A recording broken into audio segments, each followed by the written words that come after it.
Hi everyone! I am the Goddess of Radical Self-Love from MECA, Make Everyone Count Always, and we are here today to talk about our MECA Maslow grid. So we're going to start off today with our physiological needs, but I thought it would be important to go over what most of the needs up until our higher heart needs are deficiency needs. So they're our basic needs. They're coping behaviors. They are our needs to receive or consume.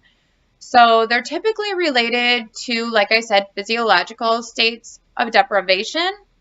Our body is, let's say, running low on water, and it motivates us to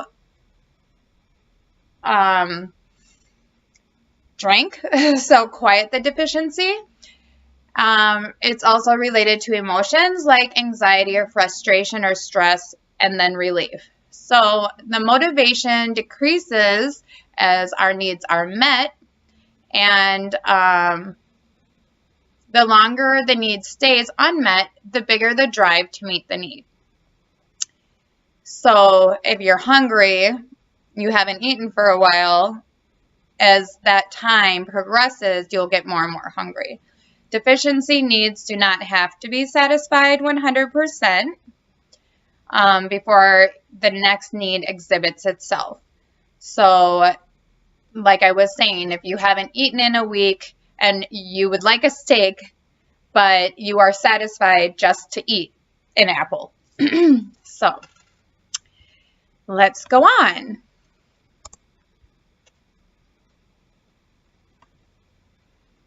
So we're going to start today, like I said, with our physiological needs. Those are needs to sustain. They're necessary to sustain life. They drive our behavior, and all other needs are secondary to the needs of our survival. Nothing else matters without the physiological needs being satisfied. So physiological needs that we are going to go over are breathing and oxygen, food, essential nutrients, water, hydration, sleep, homeostasis, balance, excretion, habitat, gender identity and pronouns, sexual identity, and what it might look like if your needs are unbalanced. So I think today we're just going to, well, we'll go on as long as I guess I feel necessary. I was thinking we'll just do one grid square at a time, so each day we can fill in all of the information that we deem necessary. So you can really take your time on it, because I would rather you take longer to decide what these needs are for yourself. So my definitions do not have to completely relate to what your experience is.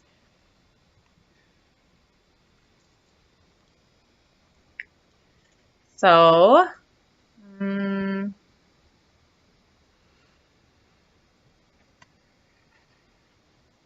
breathing and oxygen, we'll start there. Clean, breathable air supply. Slow, deep, monitored breaths, belly breathing. Breathing is a complete body experience, as all our pores are inhaling and exhaling as well. When feeling overwhelmed, follow your breath and stay with it for at least 3 minutes. System reset. Reduce physiological reaction in the moment. Reduce the intensity of our thoughts and emotions through breathing techniques. Bring arousal level down so focus and perception becomes more heightened. Breathe in through the nose and count to 4. Pause for 4. Exhale through the lips for a count of 4. Pause for 4. Center on exhalation. Be present. What would you rather be feeling? Low on energy? Tell the brain to energize. This is how I need to think right here and right now. Now, our breathing for each one of us is going to be different, because you may have needs such as a medical device, assistive technology, and then others might have, so that might be a challenge. So I'm going to go ahead and do mine as an example, because I'm going to be doing this along with you. I've already done this, but I'm going to redo it because, well, it's important that we keep updating our MECA Maslow grid as much as possible, because we change all the time. So for me, the likes and dislikes. So my likes of breathing would be when I can focus on the breath.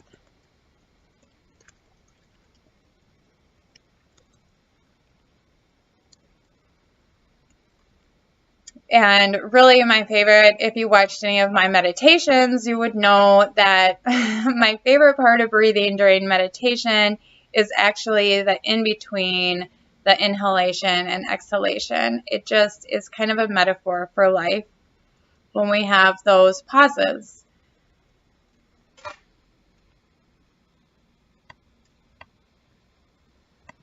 And my dislikes would be when I am experiencing anxiety, fear, maybe depression, situational depression,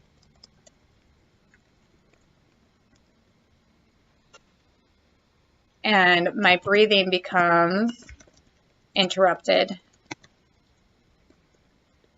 faster than normal.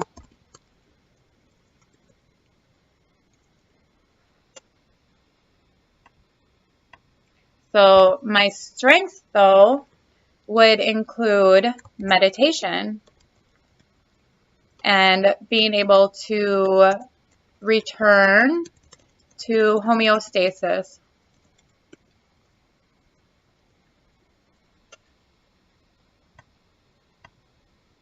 Now, a challenge for some people here might be asthma,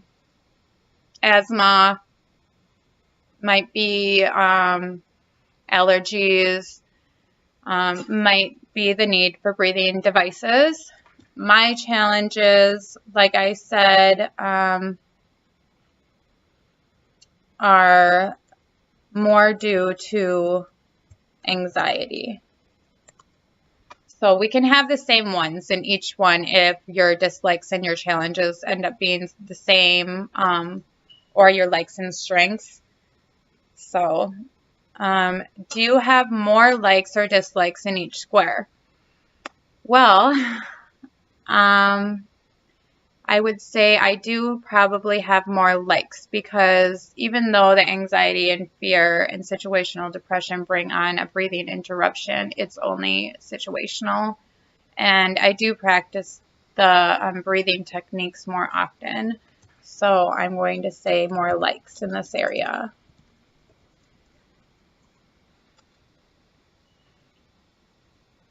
And maybe we can color it instead. Let's say a green. Yeah, I'm just going to fill the color with green, which means I have more likes. And then if you have more, well, we'll do it on this one too. Do you have more strengths or challenges? I'm going to say strengths in this one.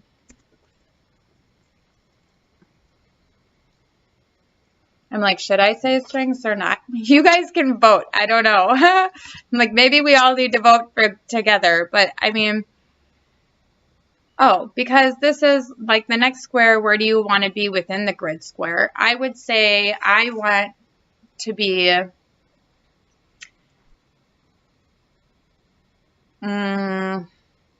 let's say I'm at a 5 right now. Because, no, I'm going to say I'm like from 0 to 10. No, maybe we should do 0 to 5, because that's easier, I think. Let's say I'm at a 3 right now, and I want to be at a 5. So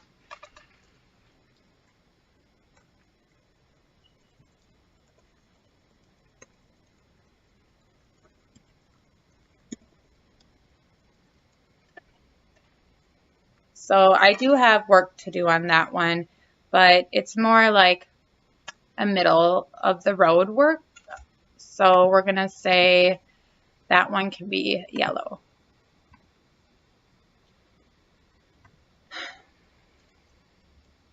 Well, and we want to say, where do you want to be in the grid? So I would like to have it be where when I'm experiencing anxiety or fear, situational depression, I want to be able to right away go to my breathing because I know that that will help me. So I want to say expectation of centered breathing during stressful periods.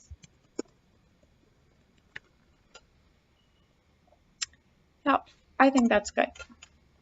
And how do you plan to get there? Your action plan. So this will actually involve the resources below. But also I'm going to say,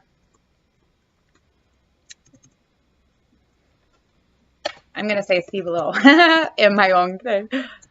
Okay, if you have other ideas other than specific resources, well, you know what? I can say that. I can say, because I do have my breathing bracelet, utilize breathing bracelet.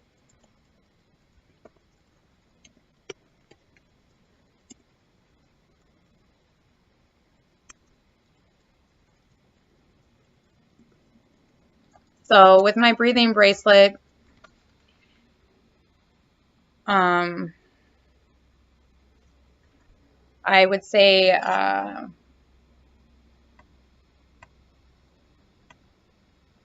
this is the breathing bracelet, and I do utilize it. So basically each bead represents a breath, but I want to use it more often. So name 3 resources and supports that can assist you. So so meditation, right? And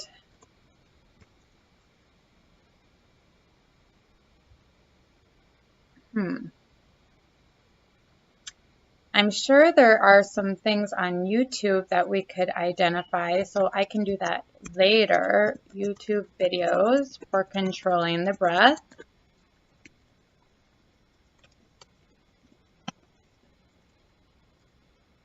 And I can put those in there so you guys can use them as well. And then also, I know there's some apps, so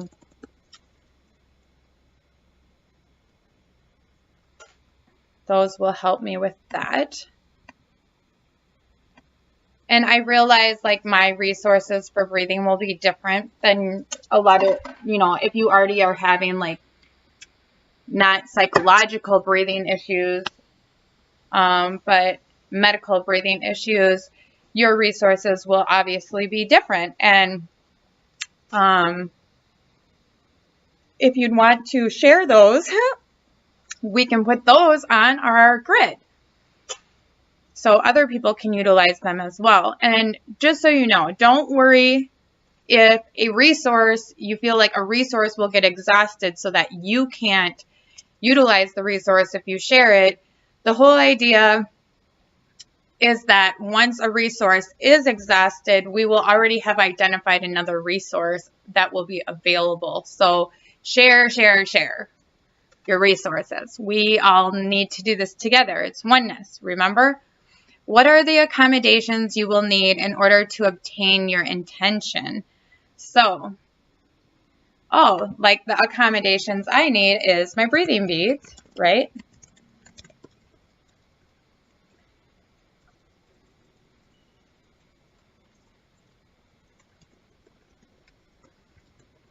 Another one could be quiet space.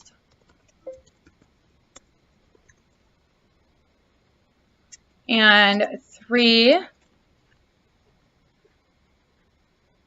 accommodations.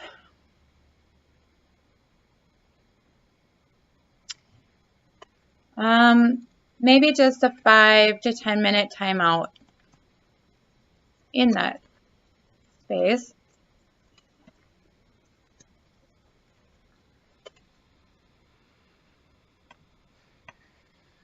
What changes do you intend to make to achieve your desired goals? Now, here's the thing. Let's say we're doing a IEP, an individual education plan, okay? We can't just make the plan. We have to actually have specific intentions for us as individuals to follow through. So it's really about the changes that it will take to stay consistent in your practice. So for me, I would say I'm going to meditate at least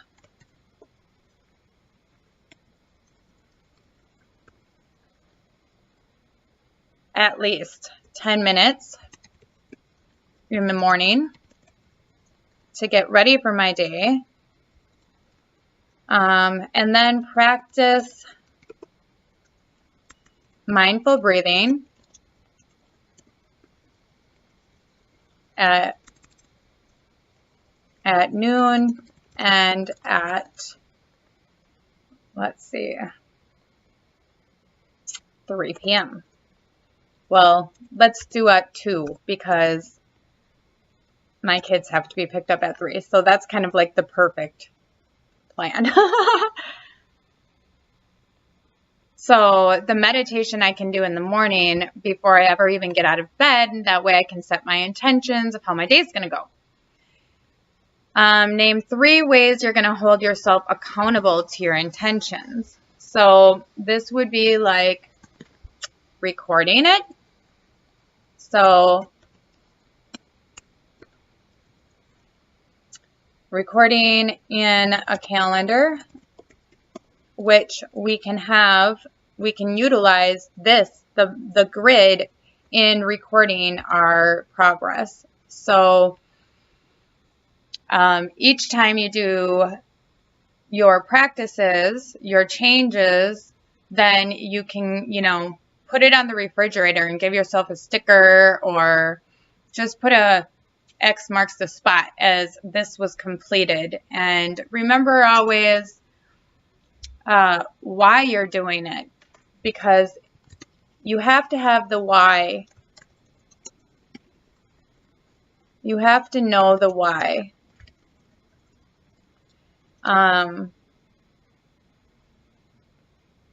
So maybe that would be a good one. A why reminder.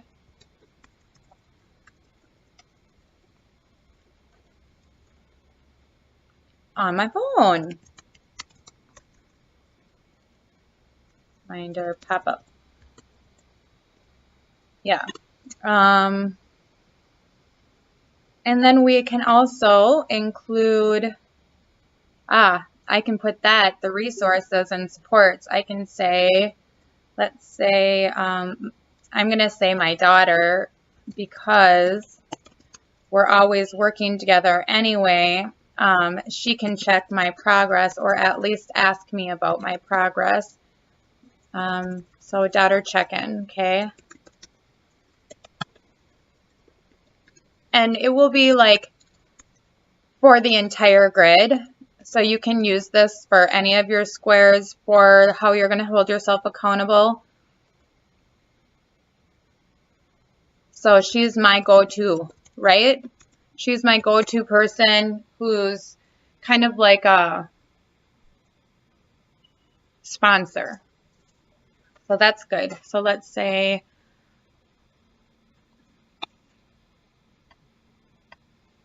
up on supports, resources and supports, I said name 3, but we're going to say